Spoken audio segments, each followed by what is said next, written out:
କିରେ ଝୋଟ ତୁ ଅବେଳାରେ କୁଆଡେ କିରେ? ଗୋଟେ ଜରୁରୀ କଥା କହିବା ପାଇଁ ଆସିଛି, ଭାଉଜଙ୍କୁ ଟିକେ ଡାକୁନୁ। କାଇଁ ସେ ଜରୁରୀ କଥାଟା କଣ ମତେ କହିହବନି କି? ଭାଉଜ ପାଖରେ ତୋର କି କାମରେ? କଥାଟା ଭାଉଜଙ୍କୁ ସିଧା କହିଲେ ଟିକେ ଭଲ ଲାଗିବ ନା। ଆରେ କଥାଟା କଣ ଆମକୁ କହିହବନି? ଆମକୁ କହୁନୁ, ଜୋକ କଣ କରିବ? ନାଇଁ ବା ଖୁଡି, ଭାଉଜଙ୍କୁ କହିଲେ ସେ ତମଠୁ ଅଧିକ ଖୁସି ହେବେ। ହେ ଶଳା, ଜରୁରୀ କଥା କହିବ କହୁଛି, ମୋ ଚୋରି କଥା କହିଦବ ନା କଣ? ସେ ଭାଉଜ କଥାଟା କହନା, କଥାଟା କଣ କହିବୁ ଯଦି କହ, ନହେଲେ ତୋ ବାଟରେ ତୁ ଯା। ଭାଉଜ ଭାଉଜ କୁଆଡେ ଗଲ କି? କଣ ହେଲା କି ଜୋକ? କାହିଁକି ଡାକୁଛ? ହେ ତମେ ଭିତରକୁ ଯା, ଇଆଡେ କାହିଁକି ଆସିଲ? ତମକୁ କିଏ ଡାକୁଛି? ଭାଉଜ ଖୁଡି ପାଖରେ ବସୁନ, ମୁଁ ତମକୁ ଗୋଟେ ଖୁସି ଖବର ଦବା ପାଇଁ ଆସିଛି। ହେ ଖୁଡି ପାଖରେ ବସିବ କଣ? ତୋ କଥା ଶୁଣିବା ପାଇଁ ଭାଉଜ ଖୁଡି ପାଖରେ ଶୋଇ ପଡିବ ନା? ଆରେ ଭାଇ ରାଗୁଛ କାହିଁକି? ହେ ତାଙ୍କ କଥା କାହିଁ ଶୁଣୁଛ? କଣ କହିବାର ଅଛି କହ। ଆରେ ଜୋଟ, ଯାହା କହିବୁ ଟିକେ ଭାବି ଚିନ୍ତିକି କହିବୁ ରେ। ଘର ଭଙ୍ଗା କଥା କହିବୁନି ଟି। ନାଇଁ ବା ଖୁଡି, ଘର ଭଙ୍ଗା କଥା କହିକି ମୁଁ କଣ ଭାଇର ଘର ଭାଙ୍ଗି ପାରିବି? ହେ କହୁନରେ କେତେ ମଜଉଛୁ? ହଁ କହୁଛି ଶୁଣ ଭାଉଜ, ତମ ବାପା ମା ଆଜି ଆମ ମୋବାଇଲ କି ଫୋନ କରିଥିଲେ। କଣ କହୁଥିଲେ କି? ସେମାନେ ଆଜି ତମ ଘରକୁ ଆସୁଛନ୍ତି। ସେମାନେ ମାନେ କିଏ କିଏ ସେମାନେ ଆସୁଛନ୍ତି? ତମ ବାପା ବୋଉ 2 ଜଣ ଯାକ ଆସୁଛନ୍ତି, ସେଇଥିପାଇଁ ଖବରଟା ଦବା ପାଇଁ ମୁଁ ଖୁସିରେ ନିଜେ ଆସିଲି। ଆରେ ହେ ଆମ ଘରକୁ ତ ମୋ ଶାଶୁ ଶ୍ୱଶୁର ଆସିବେ, ତୁ ଏତେ ଖୁସି କାହିଁ ହଉଛୁ କି? ତମ ଶାଶୁ ଶ୍ୱଶୁର କଣ ଆମର କେହି ନୁହନ୍ତି? ହେ ମୋ ଶାଶୁ ଶ୍ୱଶୁର ତୋର କଣ ହେବେ କିରେ? ସେମାନେ ମୋର ମଉସା ମାଉସୀ ହେବେ, ଆଉ କଣ? କଣ ଜନ୍ମ କଲା ମାର ବୋଉ? ହେ ସେ ବାଜେ କଥା ଗୁଡ଼ା ଛାଡ଼। ଏତେ ଦିନ ପରେ ମୋ ବାପା ବୋଉ ଆମ ଘରକୁ ଆସୁଛନ୍ତି, ଏଇଟା କେଡ଼େ ବଡ଼ ଖୁସିର କଥା। ତମେ ଟିକେ ବସିଥାଅ ଝୋଟ। ଏଡ଼େ ଖୁସି ଖବରଟେ ମୋତେ ଦେଇଥିବା କାରଣରୁ ମୁଁ ତମ ମୁହଁ ମିଠା ନ କଲେ ଛାଡ଼ିବିନି ବା। ନାଇଁ ନାଇଁ ଭାଉଜ, କିଛି ଦରକାର ନାହିଁ, ମୁଁ ଆସୁଛି। ନାଇଁ ମ ବସୁନ। ଆରେ ସିଏ ତ ମନା କରୁଛି, ତମେ ତାକୁ ଏତେ ବାଧ୍ୟ କରୁଛ କାହିଁକି? ହେ ତମେ ରହୁନ, ସିନ୍ତି କାହିଁ ହଉଛ? ମୁଁ ମିଠାଟା ଆଣିକି ଆସୁଛି ଝୋଟ, ଖାଇକି ଯିବ, ବସିଥ। ତାଙ୍କ କଥା ଜମା ଶୁଣନି। ବୁଝିଲୁ ଝୋଟ, ଆମ ଘରେ ମିଠା ପିଠା କିଛି ନାହିଁ ରେ। ତୁ ଯା କାଲିକି ଆସିବୁ, ମୋ ଶାଶୁ ଆଜି ମିଠା ଆଣିଥିବେ, ସେଥିରୁ ମୁଁ ତୋ ପାଇଁ ଗୋଟେ ରଖିଥିବି, ଖାଇକି ଯିବୁ। ଭାଇ କାଲି କଥା କାଲି ଦେଖିବା, ଏବେ ତ ଭାଉଜ ମିଠା ଦେବେ କହୁଛନ୍ତି, ଖାଇକି ଯିବା ଆଉ। ହେ ତୁ ଯାଉନୁ କାହିଁକି ବା? ଆମର ମିଠା ପିଠା କିଛି ନାହିଁ। ଆରେ ହେ, ମା ପୁଅ 2 ଜଣ କଞ୍ଚୁସୁ, ଏମାନେ ମିଠା କୁଆଇ ଦେବେନି, ମତେ ଏଠୁ ପଳେଇ ଯିବା ପାଇଁ ପଡିବ। ଆରେ କଣ ଭାବୁଛୁ, ଯାଉନୁ? ହଁ ହଁ ମୁଁ ଆସୁଛି, ମୋ ଯିବା ଖବରଟା ଭାଉଜଙ୍କୁ ଦେଇଦବୁ। ହଁ ହଁ କହିଦେବି ନା, ତୁ ଭାରତର ପ୍ରଧାନମନ୍ତ୍ରୀ ତ, ତୁ ଖବର ଭାଉଜକୁ ନ କହିଲେ କେମିତି ହବ? ଭାଇ ଆସୁଛି। ଯାଉନୁ ରେ। ଆସୁଛି, ହେ ଯିବୁ ନା, ଦେଖିବୁ ହେଲେ। ଦେଖେ ନା ମୁଁ ଆସୁଛି। ହେ ଯାଉଛି କହୁନୁ ରେ, ଆସୁଛି ଆସୁଛି କଣ କହୁଛୁ? ଆରେ ଭାଇ, ଯିଏ ଯିବ ଆଉ ଫେରିବନି, ସିଏ ଯାଉଛି କହିବ। ମୁଁ ମିଠା ଖାଇବାକୁ କାଲି ଆସିବି ନା, ସେଥିପାଇଁ ଆସୁଛି କହିକି ଯାଉଛି। କି କରି? ହଉ ଯା ଯା। ଆଲୋ ବୋଉ, ଦେଖୁଛୁଟି ସେ ଶଳା ନାଳୁଆ ଝୋଟୁକୁ ମିଠା ଦବାକୁ ଜୋକ କେମିତି ହାଇଁ ହାଇଁ ହଉଛି? ହେ ତୁ ଗୋଟେ ବାଜେ ପିଲାଟା, ମୋ ପେଟରୁ ତୁ କେମିତି ଜନ୍ମ ହେଲୁ କେଜାଣି? ଆଲୋ ବୋଉ, ଘରକୁ ମିଠା କୋଉଠୁ ଆସିଲା ଲୋ? ଆରେ ପୁଅ, ରିମାର 21 ହେଇଥିଲା, ମିଠା ଦେଇଥିଲେ ବଳିଥିବ ବୋଧେ ଆଉ। ଆଲୋ ବୋଉ, ବଳକା ମିଠାଟା ମୁଁ ଖାଇ ଦେଇଛି ଲୋ। ଆରେ ସେ କଥା ଜୋକ ଜାଣିନି କି? କେମିତି ଜାଣିବ? ମୁଁ ପରା ତାକୁ ଲୁଚେଇକି ଖାଇ ଦେଇଛି। କିରେ, ଲୁଚେଇକି ଖାଇବା କଣ ଦରକାର ଥିଲା? ଦେଖେଇକି ଖାଇଥିଲେ ସେ କଣ ମନା କରିଥାନ୍ତା କି? ଆଲୋ ତା କଥା ଜାଣିନୁ କି? ଏଇଟା ଖାଆନି ସେଇଟା ଖାଆନି, ମିଠା ଖାଇଲେ ଡାଇବେଟିସ୍ ହେଇଯିବ, ଏତେ କଥା କହିବ ଲୋ, ସେଇଥିପାଇଁ ମୁଁ ଲୁଚେଇକି ଖାଇ ଦେଇଛି। ହଏ ମିଠାଟା ଶିକାରେ ଥୋଇଥିଲି, ଦେଖିଛ କି? କିଏ? ମୁଁ? ନାଇଁ ତ, ସେଇଠି ଥିବ, ଭଲ କି ଦେଖୁନ। ଭଲ କି ଖୋଜିଲି, ହେଲେ ପାଇଲିନି ବା। ହଉ ଛାଡ, ଝୋଟ ତ ଗଲାଣି, ସେ ମିଠା କଣ ହଉଛି ହଉ, ଆଉ ସେଥିରୁ ଆମକୁ କଣ ମିଳିବ ଯେ? ଝୋଟ ପଳେଇଲେଣି? ଓହୋ, ଭଲ ହେଲା ମଣିଷ ରକ୍ଷା ପାଇଗଲା। ଝୋଟ ଯଦି ମିଠା ଖାଇବା ପାଇଁ ବସିଥାନ୍ତେ ନା, ମୁଁ କୋଉଠୁ ମିଠା ଆଣିକି ଦେଇଥାନ୍ତି। ହଏ ମିଠାଟା ତମେ ଖାଇ ଦେଇଛ କି? ହେ ସବୁବେଳେ ପୁଲିସ ଭଳିଆ ଜେରା କରୁଛ, ମିଠା ଖାଇବି କଣ? ତମେ ମନା କଲା ଦିନରୁ ପରା ମୁଁ ମିଠା ଜମାରୁ ଖାଉନି, ଏମିତିକି ମିଠା ଦୋକାନ ପଟେ ଯିବା ଆସିବା ବି କରୁନି। କେତେ ସତ କଥା କହୁଛ, ସେ କଥା ତମକୁ ଜଣା। ହଉ ଏବେ ଆସ, ବ୍ୟାଗ ନେଇକି ଯିବ, ବାପା ବୋଉ ଆସିବେ, ବଜାରରୁ କିଛି ସଉଦା କିଣି ଏଇ ଆଣିବ। କଣ କଣ ଆଣିବି କହୁନ?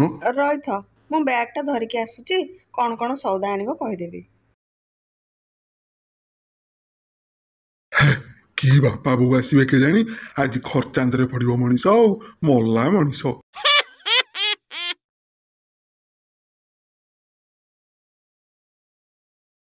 ବାପାଙ୍କୁ ଖଇଙ୍ଗା ଶୁଖୁଆ ରାଇ ଖାଇବା ପାଇଁ ଭଲ ଲାଗେ, ସେଥିପାଇଁ ବାପାଙ୍କ ପାଇଁ ଭଲ ଖଇଙ୍ଗା ଶୁଖୁଆଟେ ଆଣିବ। ବୋଉ ତ ଆଇଁଷ ଖାଏନି, ତା ପାଇଁ ପନିର ଆଣିବ। ଆଉ ଆଳୁ କିଲେ, ପିଆଜ କିଲେ, ଟମାଟୋ କିଲେ, ବାଇଗଣ ଭର୍ତ୍ତା ପାଇଁ ବାଇଗଣ କିଲେ, ଚୁନା ମାଛ କିଲେ ମଧ୍ୟ ଆଣିବ। କହିଲେ ଶୁଖୁଆ ତ ଆଣିବି, ପୁଣି ଚୁନା ମାଛ କଣ ହବ? ପକୋଡ଼ା ପାଉଡ଼ର ଆଣିଲେ ଚୁନା ମାଛରେ ଗୋଳେଇକି ମୁସୁମୁସିଆ କରିକି ଛାଣିଦେବି। ସେଥିରେ ମୋ ବାପାଙ୍କର ଭାରି ଶ୍ରଦ୍ଧା।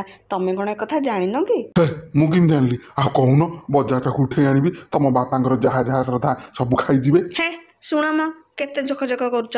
ବେଗି ଯିବ ବେଗି ଆସିବ। ହଁ, ଆଜି ମଦ ଫଦ ପିଇବନି, ବାପା ବୋଉ ଜାଣିଲେ ମନ ଦୁଃଖ କରିବେ। ହେ ନାଇଁ ମା, ମୁଁ ପରା ମଦ ଛୁଇଁବିନି ବୋଲି ତ ମୁଁ କଥା ଦେଇଛି, ଆଉ ପିଇବି କଣ?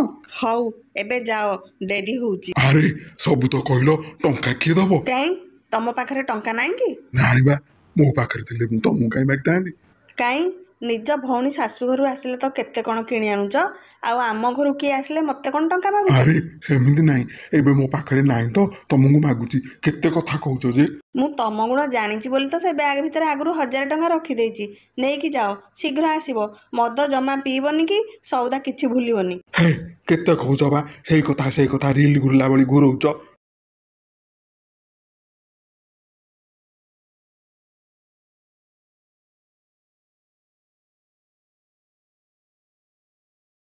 ଆରେ ହେ, ଏଇ ଅଟୋରେ ଆମ ବୁଢ଼ାବୁଢ଼ୀ ଯାଉଛନ୍ତି। ହେଇଟିଲ, ମୋ ବାପା ବୋଉ ଆସିଲେଣି। କେତେବେଳୁ ଆସିଲଣି କି ବାପା? ନ ଡାକିକି ଏମିତି କ'ଣ ଠିଆ ହେଇଛ ଦି ଜଣ ଯାକ? ଆଲୋ ମୋ ଧନ, ଟିକେ ଗେଲ ହେଇଯା। କୋଉ ଦିନଠୁ ଦେଖିନି, ଆସିଲୁ ଆ ଟିକେ ଗେଲ ହେଇଯା। ବାପା ବୋଉ ନମସ୍କାର। ବାପା ନମସ୍କାର। ମୋ ଝିଅର କେତେ ସଂସ୍କାର। ବାପା ଭଲରେ ଆସିଲଟି? ରାସ୍ତାରେ କିଛି ଅସୁବିଧା ହେଇନି ତ? ଝୁଅ ଆଉ କହନା କହନା, ଅଟୋରେ ଧଡ଼କଚରେ ମୋ ଅଣ୍ଟା ବଥା ହେଇଯାଇଛି। କାଇଁ ତମେ ଅଟୋ ରିଜର୍ଭ କରି ଆସିଥିଲଟି? ଅଟୋବାଲାକୁ କହିଲନି ଧୀରେ ଧୀରେ ଚଲେଇକି ଆସିଥାନ୍ତା। ଆଲୋ ଝୁଅ, ଆମ ଘରଠୁ ତମ ଘରକୁ ଅଟୋ ଭଡ଼ା ପୁରା 500 ଟଙ୍କା କହିଲା, ସେଥିପାଇଁ 9 ଅଟୋରେ ଆସିଲୁ। ତୋ ବୋଉ ଆଗକୁ ବଡ଼ ସୁବିଧାରେ ବସି ପଡ଼ିଲା। ଜାଗା ନଥିଲା ବୋଲି ମୁଁ ପଛକୁ ବୁଲିକି ବସିଲି ଯେ ମୋ ଅବସ୍ଥା ଘାଇଲା ହେଇଯାଇছিল। ହଉ ହଉ, ବ୍ୟସ୍ତ ହୁଅନି। ରାତିରେ ଶୋଇବା ବେଳେ ମୁଁ ତମକୁ ତେଲ ମାଲିସ କରିଦେବି ଯେ ଭଲ ଲାଗିବ। କୁଆଡ଼େ ଗଲେ ଖାଲି ତମର କମ୍ପ୍ଲେନ୍। ଝୁଅ ଘରକୁ ଆଇଛ, ତାର ଭଲ ମନ୍ଦ ବୁଝିବ କ'ଣ? ସେତେବେଳୁ ଖାଲି ନିଜ କଥା କହି ଚାଲିଛ ଯେ କହି ଚାଲିଛ। ଝୁଅ, ଜ୍ୱାଇଁ ନାହାନ୍ତି କି? କ'ଣ ଦିଶୁନାହାନ୍ତି? ଶାଶୁ କୁଆଡ଼େ ଗଲେ ବା? ବାପା ଜ୍ୱାଇଁ ତମ ପାଇଁ ଖଇଙ୍ଗା ଶୁଖୁଆ ଚୁନା ମାଛ ଆଣିବା ପାଇଁ ଯାଇଛନ୍ତି। ମୁଁ ତାଙ୍କୁ ବଜାରକୁ ପଠେଇଛି। ଆଲୋ ଝୁଅ, ଜ୍ୱାଇଁ ଏବେ ଭଲ ରୋଜଗାର କଲେଣି ଟି? ହଁ ଲୋ ବୋଉ, ତ ଜ୍ୱାଇଁ ଏବେ ପୁରାପୁରି ପରିବର୍ତ୍ତନ ହେଇଗଲେଣି। ଭଲ ରୋଜଗାର ମଧ୍ୟ କରୁଛନ୍ତି। ହଉ ଲୋ ହଉ, ଈଶ୍ୱର ତୋର ମଙ୍ଗଳ କରନ୍ତୁ। ମୋ ମା, ମୋ ଧନ, ତୁ ଖୁସିରେ ରହିଲେ ଆମର ଆଉ ଦୁଃଖ କ'ଣ? ହେ ଜୋକ, ହେ ଜୋକ, ଆରେ କୁଆଡ଼େ ଗଲ ମ?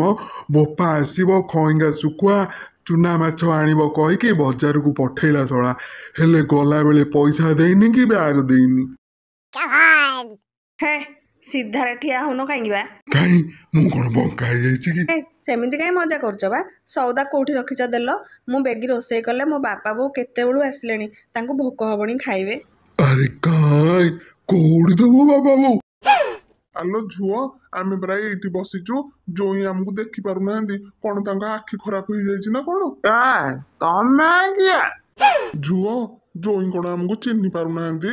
ତମେ କ'ଣ ଭାରତର ପ୍ରଧାନମନ୍ତ୍ରୀ ଯେ ତମକୁ ଦେଖୁ ଦେଖୁ ସମସ୍ତେ ଚିହ୍ନି ଆରେ ପକେଇବେ? ତମ ମୁଣ୍ଡ ଫୁଣ୍ଡ ଖରାପ ହେଇଗଲାଣି ନା କ'ଣ? ବାପାଙ୍କୁ ଏମିତି କ'ଣ କହୁଛ? ବାପା? ହେ ବାପା ନା ବାପା? ନାଇଁ ମ, ଇଏ ତ ଆମ ଗାଁ ଚପରାସି ଭଳିଆ ଲାଗୁଛନ୍ତି। ଇଏ ତମ ବାପା? ଲୋକ ଜୋଇଁ କ'ଣ ମଦ ପିଉଛନ୍ତି କିଲୋ? ଏମିତି କ'ଣ କଥା କହୁଛନ୍ତି? ନାଇଁ ଲୋ ବୋଉ, ଜୋଇଁ ମଦ ପିଇବେ କ'ଣ, ମଦ ଛୁଅନ୍ତିନି। ହେଲେ ମଦୁଆଙ୍କୁ ଦେଖିଲେ ଆଙ୍କୁ ନିଶା ହେଇଯାଏ, ସେଇଥିପାଇଁ ସେମିତି ହଉଛନ୍ତି। ଆଉ କୋଉ ମଦୁଆ ହାବୁଡ଼ରେ ପଡ଼ିଯାଇଛନ୍ତି ବୋଧେ ଆଉ। କାହାକୁ? ମତେ? ଆରେ ମତେ କାହିଁ ନିଶା ହବ? ତମେ କିଏ? ତମେ ଦି ଜଣ କିଏ?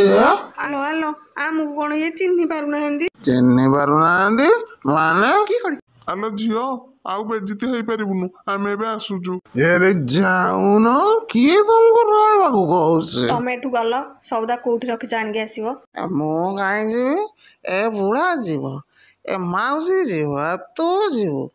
ଆଲୋ ଝିଅ, ଇଏ କ'ଣ ମତେ ମାଉସୀ ଡାକିଲେଣି? ତୁ ପରା କହୁଥିଲୁ ଜୋଇଁ ପୁରା ଭଲ ହେଇଯାଇଛନ୍ତି। ଆମେ ତ ଏଠି ଓଲଟା ଦେଖୁଛୁ, କଥା କ'ଣ କହିଲୁ? ଲୋକଟା ଲୋକ ଦେଖିଲେ ପାଗଳ ହେଇଯାଉଛି। ରହ ରହ। ନମସ୍କାର ବୋଉ, ନମସ୍କାର ବାପା। ଭିତରକୁ ଆସ, ମୁଁ ତମ ନମସ୍କାର ଛଡ଼ଉଛି। ଆରେ ହେ, ଏ ପିଲା ପୁରାପୁରି ବିଗିଡ଼ି ଗଲାଣି ଆଉ। ଚାଲ ଚାଲ, ଆଉ ଏଠି ଘଡ଼ିଏ ରହିବାନି, ଆମେ ପଳେଇବା। ହେ ମରିଗଲି ଆଉ ମାରନା ଆଉ ମାରନା ମରିଗଲି ଆଉ ପିଇବିନି ନାଇଁ ନାଇଁ ଛାଡ଼ିଲୁ ହୋଇଲୁ ବୋଉଲୁ ମାଲୋ ହୋଲୁ। ଏ ଜୁଇଁକି କିଏ ବାଡ଼ଉଛି ବୋଧେ, ଜୋକ ବାଡ଼ଉଛି ନା ତା ବୋଉ। ମାଡ଼ ଖାଉ ଖାଉ ନହେଲେ ସୁଧୁରିବନି। ଆରେ ହେ ଆମକୁ ଚିହ୍ନି ପାରୁନି। ଆଲୋ ହେ, ମୋ ବାପା ବୋଉ କୁଆଡ଼େ ଗଲେ? ଘରକୁ ପଳେଇଲେ କି? ଏଇଠି ତ ଥିଲେ, କୁଆଡ଼େ ଗଲେ? ପଳେଇଲେ ବୋଧେ ଆଉ। ହେ ଗଲେ ଯାଆନ୍ତୁ, ଯାହା ତ ଜିନିଷ ଆଣିଥିଲେ ଥୋଇକି ଯାଇଛନ୍ତି ନା। ଦେଖ ସେ ବ୍ୟାଗରେ କ'ଣ ଭଲ ମନ୍ଦ ଅଛି ଦେଖ। ଆଉ ସେ ଗଲେ ଆମର ଯାଇ ଆସେ କେତେ। ଆଏ ତମେ ଜୋଇଁ ନା ତାଙ୍କର ଶତ୍ରୁ? ଏମିତି କ'ଣ କଥାବାର୍ତ୍ତା କରୁଛ? କାଲି କିଏ କ'ଣ ଆଣିଲା, କିଏ କ'ଣ ଦେଇଦବ, ଏଇସବୁ କଥାବାର୍ତ୍ତା। କାହାକୁ ସମ୍ମାନ ଦେଖେଇବା, ଘରକୁ କିଏ ଆସିଲା ତାଙ୍କ ସାଙ୍ଗରେ କେମିତି ବ୍ୟବହାର କରିବା ତମକୁ ଜଣା ନାହିଁ। କାଇଁ ମୁଁ କ'ଣ ଖରାପ ବ୍ୟବହାର କଲି? ନାଇଁ ବା, ଯେତେ କହିଲି ବାପା ବୋଉ ଆସୁଛନ୍ତି ଆଜି ମଦ ପିଇବନି, ତମେ ଶୁଣିଲନି ମୋ କଥା। ହେ ଶୁଣ ଶୁଣ, ସେପଟେ କ'ଣ ପାଟିତୁଣ୍ଡ ଶୁଭୁଛି? ତମ ବାପା, ମୋ ବୋଉ, ତମ ବୋଉ ସମସ୍ତେ କ'ଣ ମିଶିକି ଡିସ୍କସନ୍ କଲା ଭଳିଆ ଶୁଭୁଛି। ଆସୁନ ଆସ ଦେଖିବା। ଚାଲୁନ ଚାଲ, ସେମାନେ ଯଦି ନଥିବେ ତମ ଅବସ୍ଥା ଏମିତି ଆଜି କରିବି, ପଛରେ ମତେ କିଛି କହିବନି। ହେ ଚାଲ, ବାପା ବୋଉ ଯଦି ପଳେଇଥିବେ ମୁଁ ତାଙ୍କ ଗୋଡ଼ ହାତ ଧରିକି କ୍ଷମା ମାଗିବି, ତାଙ୍କୁ ଫେରେଇ ଆଣିବାକୁ ଚେଷ୍ଟା କରିବି। ଆଉ କେବେ ମଦ ପିଇବିନି, ଆଉ କେବେ ମଦ ପିଇବିନି ବୋଲି ତାଙ୍କୁ ନିର୍ଭର ପ୍ରତିଶ୍ରୁତି ଦେବି। ଆଉ ମଦ ପିଇକି ମୁଁ ଯେଉଁ ତାଙ୍କୁ ଦୁର୍ବ୍ୟବହାର କରିଛି ସେଥିପାଇଁ ଭୁଲ ମାଗିବି।